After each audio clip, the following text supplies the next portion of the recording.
nitwa Mfiteyesu Leah nkaba ndi umuganga nk'uko wenda wabivuze utanga ubujyanama mu mirire nkaba nubatse yego urakoze cyane. Uyu munsi mukorera he? Uyu munsi dukorera Kimironko. Cyagiye twabasuye Kicukiro. Yego. Uyu munsi tubasanze Kimironko. Hafi ya Simba. Hafi ya Simba neza. Okay, ubwo uraza no gutanga nimero abantu bajya bakuvugishaho ntacyo bitwaye. Ubushize nakwaje ibibazo byinshi ariko reka mpere kuri iki ngiki. Abantu nabonye bagarutseho cyabazaga ngo reka je nkibaze mu buryo wenda bwanyu bw'abaganga. Ni gute umuntu bivuga ko afite umubyibuho ukabije abageze mu bipima muti? Kugira ngo tupime yuko umuntu afite umubyibuho ukabije tugendera ku biro bye n'uburebure bwe. Icyo ni igipimo twita body mass index BMI. Abantu benshi bamaze kubisobanukirwa. Ufata ibiro byawe ukabigabanya uburebure bwawe buri okare. Ufite 170 na kangahe yewe ibiro ibiro reka nceceke dufate wenda nk'urugero ko ufite nka 180. Okay, nka 180. Ubwo urafata 180 ugabanye 172 ukubye 172 biri okare hasi. Cyangwa se ubanza ufate ibiro byawe ubigabanye uburebure bwawe ariko wabanje kubukuba inkubwe ebyiri. Apana gukuba kabiri ahubwo inkubwe ebyiri. Noneho umubare ubonye rero ni wo utumenyesha niba ufite umubyibuho ukabije cyangwa utawufite. Iyo uri munsi ya 18 n'ibice 5 ufashe bya biro byawe ukagabanya uburebure bwawe buri squared, ubundi tubyita ubucucike bw'ibiro kuri metero kare. Iyo rero ubwo bucucike bw'ibiro byawe kuri metero kare ufite munsi ya 18 n'ibice 5 uba ufite ibiro bikeya, uri underweight. Iyo noneho ufite hagati ya 18 n'ibice 5 kugera kuri 24 n'ibice 9 uba uri mu cyatsi, uba uri ahantu heza. Yego. Noneho wagira guhera kuri 25 excuse, wagira guhera kuri 25 kugera kuri 29 n'ibice 9 uba uri mu cyo twita overweight. Ibiro bitangiye kuba byinshi. Noneho guhera kuri 30 kuzamura uba ugeze muri obesity, nibwo uba utangiye umubyibuho ukabije. Gusa naho muri overweight ntago biba ari byiza. Noneho umubyibuho ukabije nawo ukabamo ibyiciro. Uwo guhera kuri 30 kuzamuka kugera wenda tubihurije hamwe kuri 39 n'ibice 9 uba uri mu mubyibuho ukabije w'igice cya mbere n'icya kabiri. Ariko iyo urenze 40 uba ugeze noneho mu mubyibuho warengeranye, uba ugeze mu mukara. Ujya ubona abantu bari mu mukara bajya bakugeraho. Ubwo se umuntu uri mu mukara wamufasha akaza wamugira inama ku buryo yasubira mu cyatsi? Abantu bo mu mukara rero ikibazo bagira nuko bacika intege barimo hagati. Akava mu mukara akajya mu mutuku wa kabiri akajya mu mutuku wa mbere. Nk'umuntu wari ufite wenda nk'ibiri 120 yageze muri 90 arakubwira ati muganga rwose titurekera ahangaha. Ndumva naragerageje. Abantu bamereye nabi ngo byarakabije cyangwa se ibintu nk'ibyo ngibyo, ariko akomeje yagera no mu cyatsi. Okay. Hari ikibazo kiriho bushize ngeze ko na RBC ikora ubukangurambaga na Minisante cy'umubyibuho ukabije obesity. Ariko kandi bakagaruka ku binure babonaga ko bavuga ati abantu benshi bafite ikibazo batazi ko babana nacyo. Bafite ibinure, bafite umubyibuho uri deforme ukuntu. Mu kiganiro nakurikiye ibiganiro utanga rero mbona hari abavuze ngo ngira ikosa ukora ritumuzana ibicece. Ngira ngo ni bya binure n'undi bagashaka kuvuga byo kunda cyane ari nabyo bibangamiye, yaba abagabo barabigira yaba abadamu barabigira. Ndagira ngo tubwire iryo kosa abantu bajye baryirinda. Yego. Wenda na makosa agendanye no mu mirire kuko akenshi ibyo twebwe tuvugaho. Igihe umuntu hari ibyo bishobora gutera umubyibuho ukabije ubundi umubyibuho ukabije akenshi uterwa n'uko umuntu yinjiza ibintu byinshi cyangwa se akonsoma ibintu byinshi biruta ibyo akoresha. Dufata urugero, ibyo umuntu arya umunsi wose bikaba biruta ibyo akoresha. Ibyo dukoresha harimo imyitozo ngororamubiri, ariko harimo niba uva ku kazi ujya mu rugo n'amaguru, ibyo nabyo nibyo dukoresha. Hakabamo n'ibyo twita metabolisme, uburyo umubiri ukora mu buryo busanzwe, kuko kugira ngo tubeho umutima utere ibintu byose bikore nuko haba hariho ibyo bintu biri gutakara, ibintu tuba turi gukoresha. Rero iyo ibyo turya biruta ibyo dutakaza dukoresha, turabisitoka. Niho umuntu azagenda azamura icyiciro, ava mu cyatsi ajya mu muhondo, mu mutuku wa mbere, wa kabiri no mu mukara. Ni iby'igihe kirekire byagiye bibaho yuko agenda afata ibintu biruta ibyo akoresha, ibinure bigatangira kwiyakumira. Ubundi icyo nicyo cya mbere. Ariko ku binure byo kunda precisement, byo bishobora gutizwa umurindi n'ubwoko runaka bw'ibiryo cyangwa se bw'ibiryo. Aho dushobora kuvugamo ibintu bikungahayemo amasukari menshi, harimo amafanta, amaji, ubuki bwinshi. Abantu benshi bajya bibeshya ku buki bakakoresha bwinshi cyane ngo nuko ari ubwo muri Nyungwe. Abantu benshi usanga barabibutse mu ngo burahari kabisa, ariko yaretse isukari ariko ubuki agakoresha bwinshi. Si uko ari bubi, ariko iyo bukoreshejwe ku rugero rurenze nabyo bishobora guprovoka bya binure byo kunda. Ikoreshwa ry'isukari cyane nibyo riri mu kintu cya mbere gihatse ibinure byo kunda, ariko kandi bigendana no kongera ibyago byo kurwara izindi ndwara. Zirimo izihe? Harimo indwara zifata umutima, ibyo twita cardiovascular diseases, indwara zifata umutima n'imitemberere y'amaraso.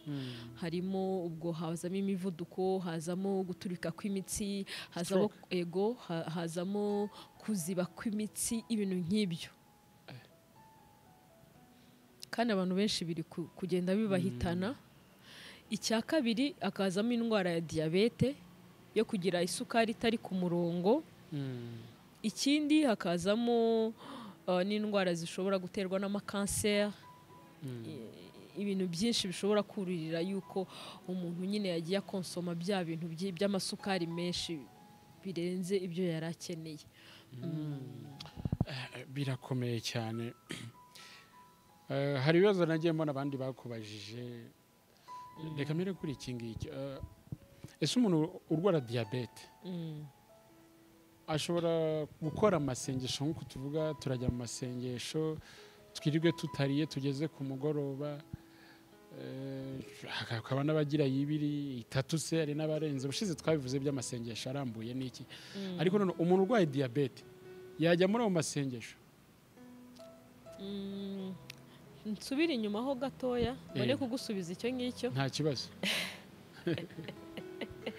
Tutazavuga ngo biriya byonyine nibyo bitera ibinure byo kunda, umuntu agahita atekereza ko ubwo nabyirinda ibizahita bihagarara. Reka wenda mbigire clear neza. Hari n'ibindi bintu bishobora gutera ibinure byo kunda, nk'ikoreshwa ry'inzoga ryinshi. Abantu banywa inzoga nyinshi nabo bashobora kugira ibinure byinshi byo kunda, ndetse n'abantu barya ibitera imbaraga byinshi biruta ibyo bakeneye kandi byaciye mu nganda. Harimo wenda nk'imigati y'umweru, umuceri mwinshi bakoboye bagakuraho agahu k'inyuma. Iyo ibitera imbaraga ari byinshi nanone kuruta ibindi bintu urya, nabyo bishobora gutera ibinure byo kunda. Ariko bitavuze ngo ntago tugomba kubirya, ahubwo tugomba kubirya mu rugero bitewe n'ibyo dukoresha. Hakazamo abantu badakora imyitozo ngororamubiri, bamara igihe cyabo kinini bicaye, ariko hakaba n'ibindi bishobora kongera ibyago byo kugira ibinure byo kunda, harimo nka stress, hakazamo ko umuntu agenda asaza nk'abagore bagenda bacura n'ibiki byose. Gusa byose iyo witaye ku mirire yawe ukita mu kumanaginga umujagararo stress, hariho abaganga bagufasha iyo ufite ibibazo nk'ibyo ngibyo, ugashyiramo imyitozo ngororamubiri ukamanaginga ibiro byawe bikajya ku kigero cyiza, bishobora kugufasha kwirinda bya binure byo kunda. Ubwo byari kugira ngo duse nk'abakuzuza kuri iyo ngingo. Ba bantu ba diyabete ku kijyanye n'amasengesho na disipurine bakwiye kuba bafite. Umuntu ufite rero isukari itari ku murongo ishobora kujya hasi cyangwa ikajya hejuru, buriya umudiyabetike ntabwo isukari ijya hejuru gusa, ibishobora no kujya no hasi y'igipimo ubundi kiri normal. Iyo rero akoze amasengesho y'igihe kirekire isukari ishobora kujya hasi. Iyo igiye hasi rero nabyo bishobora gutera ibindi bibazo, harimo nko kuba yagwa muri koma, muri shoke yo muri hypoglycemie y'isukari iri hasi. Ni byiza ko bo basenga barya. Dekana n'abarize rero bare abantu barwara blood pressure bafite umuvuduko w'amaraso ukabije, ese bobo iyo yagize igihe cyo gufata wa mwanya wa jeûne, hari n'igihe batanagize iyo jeûne atari amasengesho, ariko akamara igihe atariye yisonzesheje kubera akazi agira, wa mujagararo nawe ukaza, ubwo nta ngaruka byagira ku buzima bwe? Ku bantu rero bo bafite umuvuduko ukabije w'amaraso, bo gusenga cyangwa se kwiyiriza ubusa ubundi nta kibazo byabatera, kuko ubundi hari n'ibyiza byinshi bigendana no kwiyiriza ubusa. Harimo yuko bishobora gufasha umuntu utararwara, kumurinda kurwaragurika nk'izo ndwara zitandura, yaba nk'isukari, umuvuduko ukabije w'amaraso, bifasha kudasaza. Tutavuga wenda abo bantu batemerewe, ariko twirengagije ibyiza byabyo. Ibifasha kudasaza imburagihe, bifasha mu kongera kwirema k'uturemangingo, bifasha ko umusemburo uringaniza isukari ku muntu utararwara diyabete ko ukora neza, bifasha ibintu byinshi kandi byiza cyane. Yego, ku bantu basenga byibura nka rimwe mu cyumweru ni byiza cyane. Byiza cyane. Ushize hari ikintu nagiye ntakubaje nshaka kukubaza. Twavuze ibintu abantu benshi bakora bakaba bagira ibiro, ariko ntitwavuze uko umuntu yagabanya ibiro. Ngira ngo ntacyo twagarutseho, ariko uguraza kubyuza no kugabanya biriya bicece byo kunda, kuko twabonye igibitera, ariko tuze no kureba uburyo umuntu yabigabanya. Dore ko kugabanya ibiro, ngira ngo ushize avuze ko abantu benshi bibwira ko iyo bakoze siporo bihagije, ariko noneho ni irihe kosa rituma abantu benshi, kuko bakora siporo pe abantu baravunika, ariko akayikora akabona ntibigabanuka? Ni iki gituma umuntu atagabanya ibiro kandi yarashyizeho niyo disipurine, akareka ya wamunyu, akareka ya mavuta, akareka n'amasukari, ariko ukabona tujura cyari wa wundi? Bigenda gute? Kugabanya ibiro rero ni uruhuririkane rw'ibintu byinshi. Ni uruhuririkane rw'ibintu byinshi. Harimo kwita ku mirire yawe. Hari nk'abo ngabo avuga ngo yaretse amavuta, ariko ibitera imbaraga byakaguma kurya byinshi. Hari ni amakosa nabwo abantu bashobora gukora. Akarya wenda amateke menshi, akarya imyumbati myinshi, akarya gakondo nyinshi, yibwira ko bizamufasha mu kugabanya ibiro. Ariko nk'uko twavuze tugitangira, iyo ibyo winjiza biruta ibyo utakaza, n'ubundi nta kintu bizakumarira. Kuba rero umuntu yaretse amavuta, akareka amasukari, ariko n'ibindi nabyo ntagende aringaniza ku rugero rwa buri kintu cyose, nabyo ntabwo ari byiza. Ikindi wenda kureka nabwo amavuta ntabwo ari solution mu kugabanya ibiro, kuko hari intungamubiri ziba zikenewe kandi zinjira ari uko twariye ibiryo birimo amavuta. Aho ngaho twavuga harimo vitamine A, vitamine D, vitamine E na vitamine K. Iyo twariye ibiryo rero bidafite amavuta, izo ntungamubiri, izo vitamine dushobora kuba twaziriye ariko zikisohokera. ni byiza yuko turya amavuta make ariko si ngombwa yuko tuyareka 100%. Ikindi hari abakora siporo nk'uko wabivuze agakora nyinshi ariko ntiyite ko imirire ye yayihinduye. Siporo ubundi ishobora gufata 20% mu kuringaniza ibiro, ahubwo imirire igafata 80%. burya hari igihe rero umuntu afata 80% akayishyira muri siporo, yarangiza 20 akaba ari yagira imirire, icyo gihe ntago bizakunda. Ahubwo imirire yawe bariyo ubanza urebe ese bipfira hehe. Ndya ibiki mu gitondo, saa 4 nta tuntu ushyiramo hagati, saa 9, saa 6 ndarya, ese sindya saa 6 nkabirira rimwe nijoro. Ubanza urebe imirire yawe, numara kuyinoza cyangwa uri mu rugendo rwo kuyinoza ushyiraho n'agasiporo, kandi ushyiraho siporo ishoboka. Hari abantu biha gahunda agahita kuko ashaka kugabanya ibiro agahita yiha gahunda yo gukora nk'amasaha 2 ya buri munsi, guhera kuwa mbere kugeza ku cyumweru akabikora amezi 3.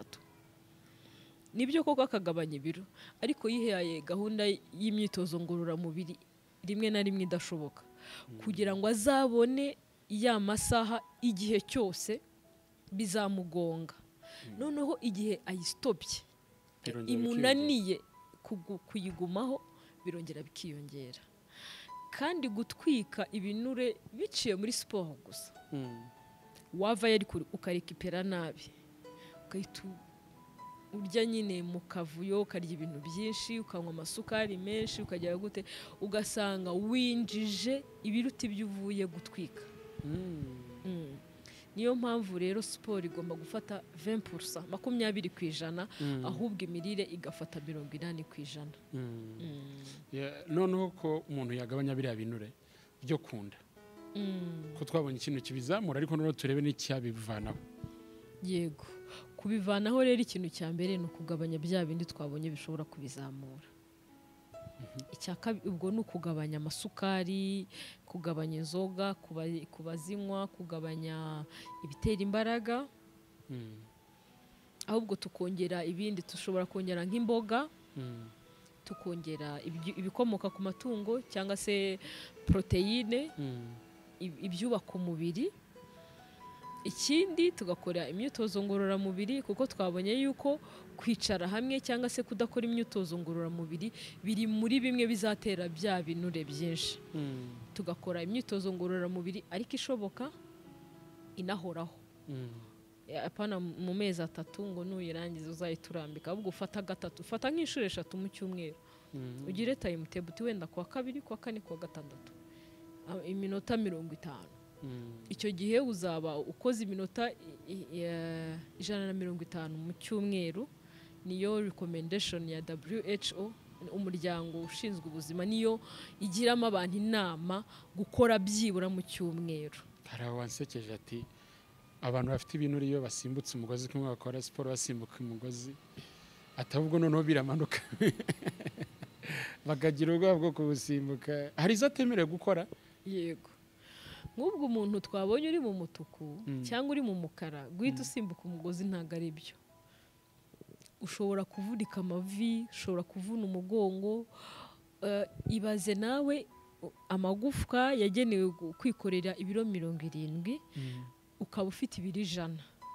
Iyo rero usimbuka kwa kundi wiceka, niko n'urutirigongo uri kurunaniza, uri kubyumva, cyangwa se amavi. Niyo handi uzabona umuntu yakoze siporo rimwe mu gitondo abyusa atabasha kugenda. Buriya iyo bikozwe ukaguma ugahatiriza bishobora kugutera izindi ngaruka zikomeye cyane kuruta iz'umubyibuho ukabije wari ugiye kugutera ako kanya. Ni ngombwa ko rero umuntu najya gukora n'imyitozo ngororamubiri ahere kuyoroshye. Wiba umaze umwaka cyangwa imyaka 5 utayikora ngo nuyitangira uhita ujya mu muhanda wirukanka. Tangira na marche kandi yoroshye, iminota ushobora 20, 30 gutyo, ahubwo ubigira akamenyero. Ejo ahantu wagendaga iminota 20 ubutaha uzahagenda 15, ahubwo noneho wongere iminota. Uko kuntu ugenda uzamura iminota ukora, uzamura speed ukoreraho, uzatangira ugenda ugerageza kwihuta, ubundi kwihuta bizakorohera, wumve kwahagera biragabanuka, wumve ugenda woroha n'urugendo narwo. Ntago ari ibintu umuntu atangira umunsi umwe ngo ahita aterura, ahita akora makeri, usanye nyine uhise unaniza umubiri cyane, bigutere ko ejo n'ejo bundi utazayisubiramo. Ariko iyo ubitwaye buke bukeya bizatuma na bya biro byawe bigenda bijya ku murongo. Iyo uhindura imirire yawe ugashyiramo n'imyitozo ngororamubiri ishoboka inagumaho, bya binure bizagenda bigabanuka. Umuntu wonsa ni ibiki akwiye kwitondera kugira ngo yaba we atazagira ikibazo? Kuko hari abantu usanga bonsa ariko ugasanga yagize ikibazo, ashobora kuba yanagira isereri kuko amaraso yabaye make, ndetse n'amashereka ugasanga nta nayo afite. Ariko nanone kugira ngo atazagira wa mubyibuho, hari abanga konsa. Numvise mugenzi wanjye yarakibajije ngo numvise mubwira ati ndumufite amakuru menshi. Ariko none hari abanga konsa avuga ati nta nayo ngira, nayo yari afite nyine ugasanga nayo ntayatanga uko bikwiriye. Ni biki akwiye kwitondera kugira ngo avuga ati ntazagira umubyibuho nanone ukabije, ugasanga n'amashereka nanone nayabuze? Ni biki akwiye kwitwararika umuntu wonsa? Kwitwararika kugira ngo ataba yagira bya binure byinshi bavuze, agume ari fit, ariko kandi nanone aze gutanga intungamubiri ku mwana uzikeneye, abone n'amashereka. Yego, umuntu wonsa rero nawe ni ukwita ku mirire ye. Agomba kurya bihagije, akarya indyo yuzuye ihindagurika, akananywa bihagije. Ariko hari ibintu bidafite ahantu bihurira n'amashereka. Amasukari menshi nta hantu azahurira n'amashereka. Nta mumaro afite ku mashereka? Ntawo rwose. Kunywa igikoma kirimo isukari nyinshi ntacyo bivuze? Mu igikoma ushyiramo agasukari karinganiye gakeya, sibyo? Kandi si n'itegeko kunywa igikoma gusa. Niba wumva hari uwo nakera arabwira ngo kugira ngo ashobore kunywa igikoma ngo ashyiragamo utuyiko 6 mu gatasi. Ibaze nanywa amatasi nk'umunani ku munsi, azaba anyweye utuyiko tungahe? Twinshi.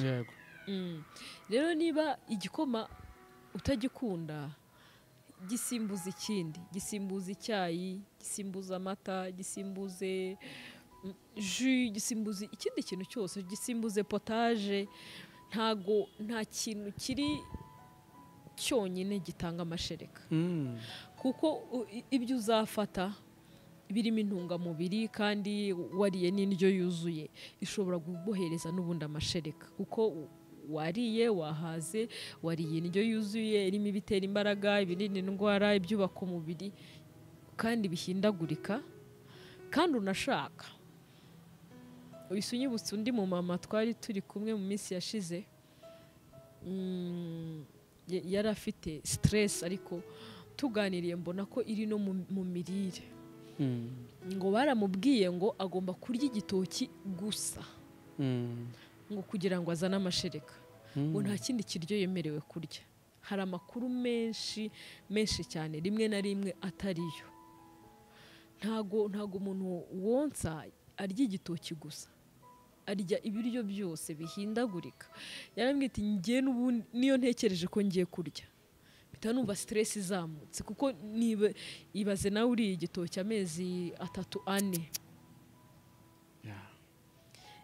cyonyine, mu gitondo na nijoro, mu gitondo na nijoro, gutyo akaba ari cyo urya buri munsi, ugeraho ukabirambirwa. Rero ntago ari byo. Umuntu ashobora kurya indyo yuzuye, akarya ibitoki, ejo akarya ibirayi, ubundi akarya ibijumba, ubundi akarya kawunga, byose. Abandi ngo ntago yemerewe kurya ubunyobwa, ntago ari byo. Warya isombe rwose wayishyiramo ubunyobwa, ntacyo bitwara. Bako bibujijwe ra, sinzi aho byavuye, ariko aho ati ubunyobwa uriye. Ntago ari byo. Nese ubunyobwa butwara iki? Ngira ngo hari n'imifu ziba ziri aho ngaho, n'imyemerere biri aho yavuzwe. Rero wenda aho ngaho kugira ngo soze, umuntu wonsa yarya bisanzwe akanywa bisanzwe akanywa amazi byibura bagomba kunywa litiro 3 hagati y'ebyiri byibura n'eshatu kuko amashereka wonsa ese umuntu utonsa yemerewe zingahe umuntu usanzwe biterwa n'ibiro byafite buryo umuntu akwiye kunywa amazi bijyanye n'ibiro ukuba munini cyane ni kugira ugomba kunywa amazi menshi ariko byibura moyenne tugira inama abantu kunywa litiro 2 rero wa muntu wonsa agomba no gushyiramo amazi yamara gukomera agomba gutangira nawe agasiporo koroheje marche nawe yihita asimbuka umugozi yita akora ibintu biremereye ahubwo natangire ku gasiporo koroshye nimugoroba umwana asinziriye agende muri quartier yihuta bigende bizamuka hamwe no kwirinda bya bintu birimo amavuta menshi amasukari menshi n'iki bidafite icyo bifasha umwana agashyiramo no kunywa amazi agashyiramo kurya imboga karya imbuto bizamufasha no gutangira kumanura ibiro kuko ubundi no konsa ubwabyo byonyine bigabanya ibiro kuko amashereka uburyo akozwe abamo intungamubiri nyinshi cyane rero zishobora no gufata ku byo umuntu yasitotse ku binure wasitotse ubutwite noneho ugatangira kubimanura buke buke iyo urya neza wonsa bidakabije bitarimo bya bindi bintu twavuze byinshi bikabije ibiro ubwabyo bitangira kwimanura kindi natekereje kukubaza n'aba bantu bafite twavuze ibicece tuvuga iby'umubyibuho abantu bagira ibikanu binini akenshi biba ku bagabo nibo mbona babigira cyane akavuga ati amaze kuba umubosi kuko afite ibi bikanu biriya bikanu byo bivanwaho n'iki bigabanuka gute ese ni rezilita n'ubundi nahita mbyumva ko ari rezilita z'uko umuntu agize umubyibuho ukabije ariko se bwo bigabanuka gute biriya byo sinzi uburyo bikoreshwa siporo kugira ngo bigabanuke biriya rero nibaza ko nta ntuza nigeze mbikorera ariko umuntu ujya kuzana ibikanu kuko yabyibushye ahantu hose ibinure bigenda byitsindagira ahantu hose mpaka bikagera no muri ntuza ariko buriya uburyo tubika ibinure bishobora no kugendana na sex y'umuntu abagore bashobora kubyibuha cyane igice cyo hasi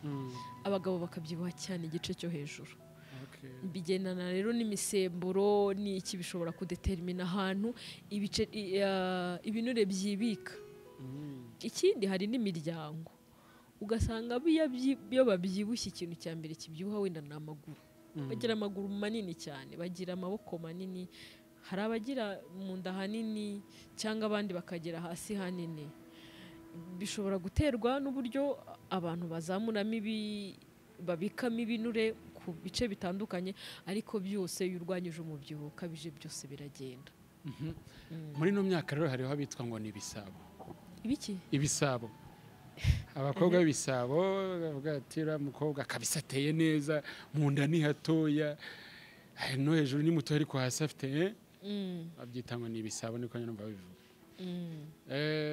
biriya byo ntibyabamo ikibazo nakwita ko kiri disorder ku mubiri we bikaba byamuteza ibibazo umuntu ubyibushye cyane hasi harimo n'abajya kwibagisha bakiyongera harimo n'ubise ko hasigaye haraje n'izindi nyongeramubiri zamufasha ubwo nta kibazo byatera ku buzima bwe uriya muntu uteye kuriya ubundi habaho ubwoko bwa obesite butandukanye habaho bubiri bitewe n'imiterere y'umuntu bubiri buri main hari iyo bita android obesity baba bari banini hejuru hasi ari batoya bikunda kuboneka mu bagabo hakaba indi bita gynoid obesity yo mu nda haba ari hatoya hasi ari hanini rero android obesity ya yindi ya mbere yo hejuru hanini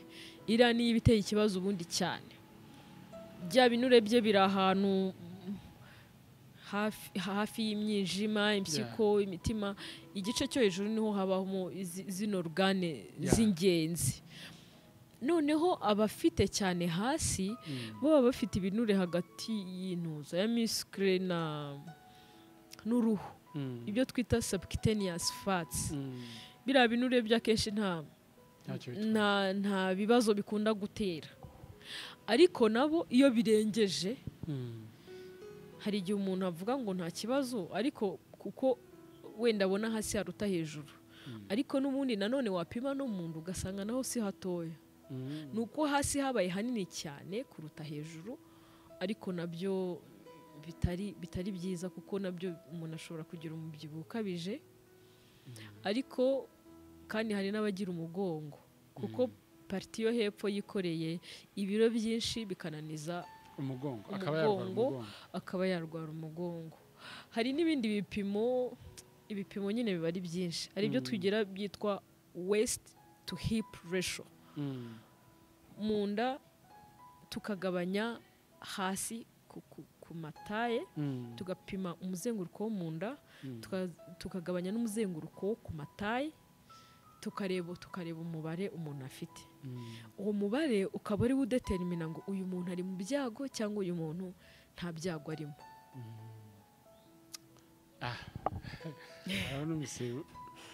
Bashaka nyine no kwiyongera, barase bibagisha amabere bwo kugira ngo abe manini, agire manini. Byo nabyo byaba ari ibibazo, sibyo kwenda muri Afurika bitaraba cyane. Ibijyanye na chirurgie esthétique rero byo nta makuru menshi mbigiraho. Okay, hari ibibazo byinshi byagiye bibazwa, ariko ngira ngo nagiye ngerageza gucamo. Hanyuma nk'umuntu uba muri ibi bintu bijyanye no kugira inama no kureba uko abantu benshi bakugira, ubona ikibazo kibangamiye sosiyete nyarwanda cyangwa hano muri Afurika, muri aka karere kacu, inama abantu benshi bakeneye ni izijyanye no kugabanya uko bangana, ni izijyanye no kongera uko bangana. Bona muri rusange ikibazo ryari ari ikihe kinini? Ubusanzwe rero ubundi ibi bihugu byacu biri mu nzira y'iterambere, tugira icyo twita double burden of malnutrition. Ni nk'imitwaro ibiri y'imirire mibi. Tugira imirire iri hasi, ariko tukagira n'imirire ishaka kujya hejuru. Iyo igihugu kiri mu nzira y'iterambere, hari ababa basigara hasi, ariko hari n'ababa bazamuka. Babandi basigara hasi bashobora kugira ikibazo cy'imirire mibi, ariko babandi nabo bari kuzamuka bagenda bafata imico yo hanze, imirire yabo, kudakora n'iki, bazazana umubyibuho ukabije. Ugasanga mu gihugu kimwe harimo izo ntuze ebyiri, harimo umubyibuho ukabije, hakaba ariko n'imirire mibi. Rero muri iyi regiyo yacu ibyo bibazo biba ari bibiri. Niyo mpamvu kurwanya kimwe wirengagije ikindi bitera ibibazo. Dufata urugero, umwana wagwingiye kiri mu bibazo dufite cyane mu Rwanda. Abana bataba barebare, badakura ngo bareshye n'imyaka bari bakwiriye kuba bafite. Ukareba umwana ukagira ngo afite imyaka 3 kandi afite imyaka 5. Icyo gihe umwana aba yaragwingiye mu maso utabibona, ariko afite chronic malnutrition, afite imirire mibi y'igihe kirekire ituma atarakuza akaba mugufi. Wa muntu naguma ari mugufi akagera mu bugimbi cyangwa ubwangavu, nabwo ntabone imirire ihagije, akaguma akaba mugufi. Nagira ibiro byinshi bizamworohera ko agira ibiro byinshi naba mukuru, kuko ni mugufi. Tukabonye ko body mass index tuyipima dukurikije ibiro, indeshyo, ego n'indeshyo umuntu afite. Wa mwana wagwingiye aba afite ibyago byinshi byo kuzagira umubyibuho ukabije kera. Agira n'ibyago byinshi byo kuzarwara za ndwara buriya, kuko umubiri we wamenyereye gukoresha utuntu dukeya. Ni nka porogaramu nyine yiprogaraminze yuko akoresha utuntu dukeya mu ikura rye. Umunsi yageze mu bisaga, amaze gukura, yarabonye amafaranga n'iki, umubiri we uguma ukoresha bike, kuko niko wamenyereye. Bizamworohera cyane yuko azahita abika ibindi, aguma akoresha dukeya, ibindi abibike. wa muntu rero niba dufite generasiyo y'abana 30 na kangahe ku ijana bagwingiye, bivuze ngo nyuma y'imyaka 20-30 nibo bazaba ari abantu bakuru bafite uburebure bugufiya, bizatuma bagira ibiro byinshi mu buryo bworoshye. Niyo mpamvu ni imitwaro ibiri, ni double burden tugomba kubijyanirana, nta na kimwe gisiga ikindi.